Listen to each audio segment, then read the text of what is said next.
Phone tapping సంబంధించి పరిణితిరావు చాలా మంది అధికారుల పేర్లు బయట పెట్టినట్టు, అలాగే వాళ్ళని పోలీసులు విచారిస్తున్నట్లు కూడా మనకు తెలుస్తుంది. ఇదంతా కూడా ఎస్ఐబి అధికారుల కనుసనలోనే జరిగింది అన్నట్టుగా మనకి వార్తలు వినిపిస్తున్నాయి.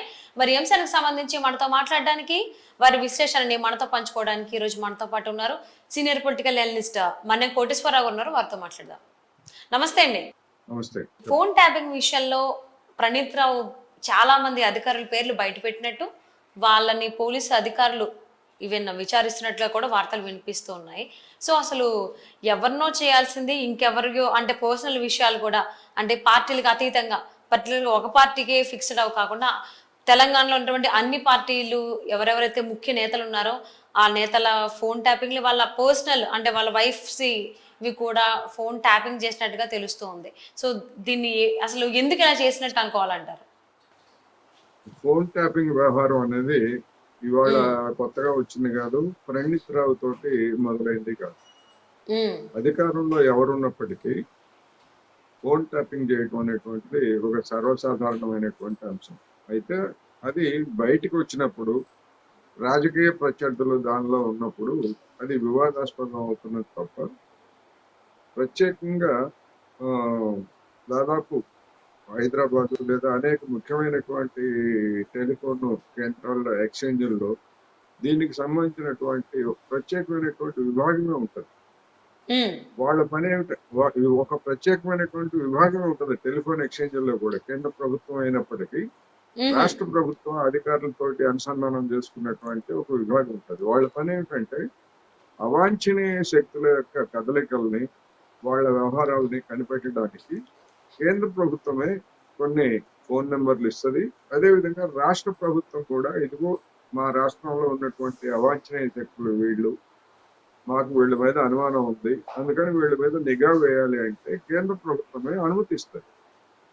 ఆ విధంగా తీవ్రవాద ప్రభావం ఎక్కువగా ఉన్నటువంటి పూర్వపు ఉమ్మడి రాష్ట్రంలోనూ తర్వాత రాష్ట్రాల్లో కూడా గడిచినటువంటి 50 సంవత్సరాలుగా అనేక మంది నక్సలైట్లకు సంబంధించినటువంటి వాళ్ళు, లేదా వాళ్ళ యొక్క అభిమానులుగా ఉన్నటువంటి వాళ్ళు, వివిధ రంగాల్లో పనిచేస్తున్నటువంటి వాళ్ళ అభిమానులుగా ఉన్నటువంటి వాళ్ళ ఫోన్ల మీద నిఘా వేయడం, ఇవన్నీ కూడా అందరికీ తెలిసినటువంటి బహిరంగ రహస్యాలు. అయితే రాజకీయ పరమైనటువంటి కుమ్ములాటలు, అధికార కుమ్ములాటలు ప్రారంభమైన తర్వాత ఎవరు తమని దెబ్బతీయడానికి ప్రయత్నిస్తున్నారని అంతర్గతంగా ఒక పార్టీలో ఉన్నటువంటి అధికారంలో ఉన్నటువంటి వాళ్ళే తమ ప్రత్యర్థుల మీద కూడా ఈ విధమైనటువంటి ఫోన్ ట్యాపింగ్ చేయడం అనేటువంటిది ప్రారంభమైంది.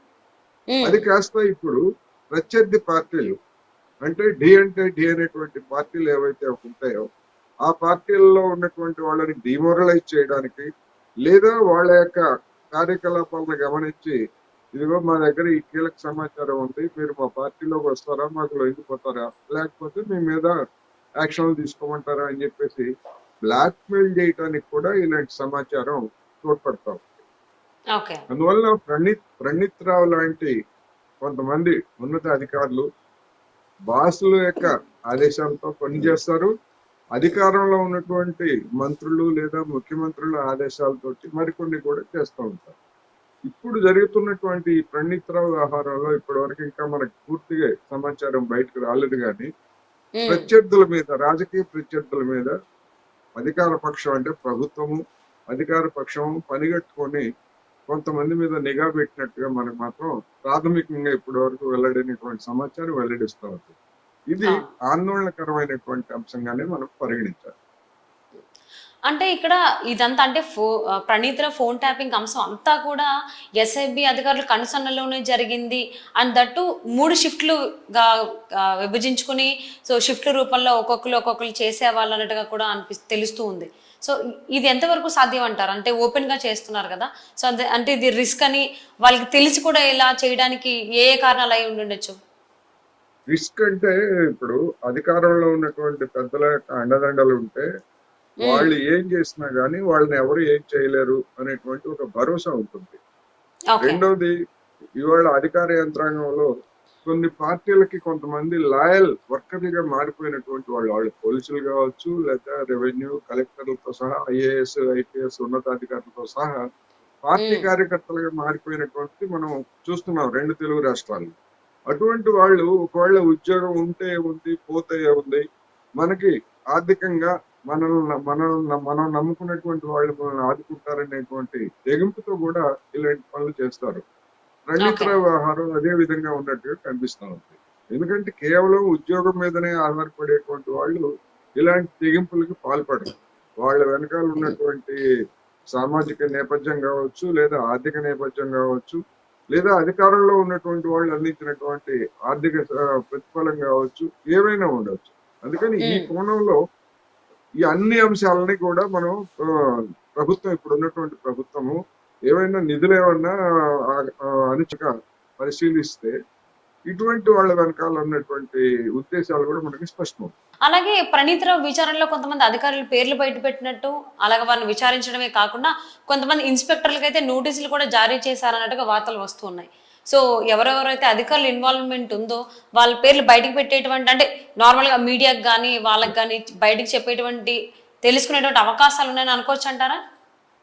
అంటే ఇప్పుడు ఇటువంటి వ్యవహారాల్లో ఎక్కువ భాగం మౌఖిక ఆదేశాలతోనే ఎక్కువ జరుగుతూ ఉంటాయి.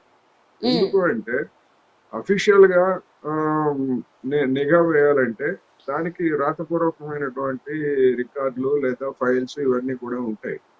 అటువంటివి కాకుండా అక్కడ మన వాళ్ళు ప్రైవేట్ వ్యవహారంగా కనుక సాగేట్లయితే అవి ఎక్కడ రికార్డుల్లో నమోదు కావు.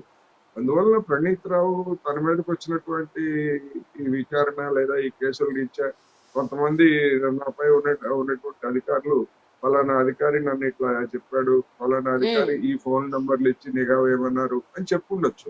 కానీ ఉమ్, వాటికి ఆధారం సేకరించడం అనేటువంటిది అంత తేలికైనటువంటి వ్యవహారం కాదు. ఎందుకంటే ఎక్కడ రికార్డుల్లో ఉండదు కదా. వాళ్ళు ప్రణీత్ రావుని ఆదేశించినట్టు కానీ లేదా ఆ మేరకు ప్రణీత్ రావు చేసినట్టు కానీ ఎక్కడ ఉండదు. రెండోది, ఉమ్. ఈ కేసులో మొట్టమొదటి నుంచి చెప్తున్నటువంటి అంశం ఏంటంటే మొత్తం వాటన్నిటిని సేకరించిన వాటన్నిటిని కూడా ధ్వంసం చేశారని చెప్తున్నారు. అవును. అందులో ఈ ధ్వంసం చేశారని చెప్తున్న తర్వాత ఈ ధ్వంసం చేసినటువంటి వాటిని రికవరీ చేయటం ఎట్లా అనేటువంటిది ఒక పెద్ద సమస్య. ఇప్పుడు ఫోన్ లో ఉమ్, ఉన్నటువంటి సమాచారాన్ని ధ్వంసం చేశారంటే ఫోన్ కంపెనీల సర్వర్లు ఉంటాయి కనుక ఆ సర్వర్లలో ఉన్నటువంటి ఆధారంగా కొంత చేయొచ్చు. మరి ఇది కూడా అలాంటి వ్యవహారమేనా, లేకపోతే ఇది ఉమ్. ప్రైవేట్ వ్యవహారం అయి అవసరమైనటువంటి సమాచారాన్ని సేకరించుకొని ఆ సర్వర్లో ఉన్నటువంటి దాన్ని కూడా ధ్వంసం చేశారా అనేటువంటిది మనకి తెలియాల్సి ఉంది.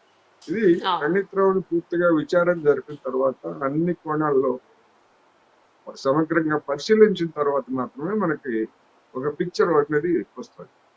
ఓకే. సో మరి ఈ ఫోన్ ట్యాపింగ్ విషయాల్లో ప్రణీత్ రావు కొంతమంది అధికారుల పేర్లు బయటపెట్టినట్టుగా తెలుస్తోంది. అలాగే ఎస్ఐబి కనుసన్నల్లోనే ఇదంతా జరిగిందన్నట్లు అంటున్నారండి. సో మరి రాబోయేటువంటి రోజులు ఇంకెంతమంది అధికారులు కావచ్చు, ఇన్స్పెక్టర్లు కావచ్చు సస్పెండ్ అవ్వచ్చు అనే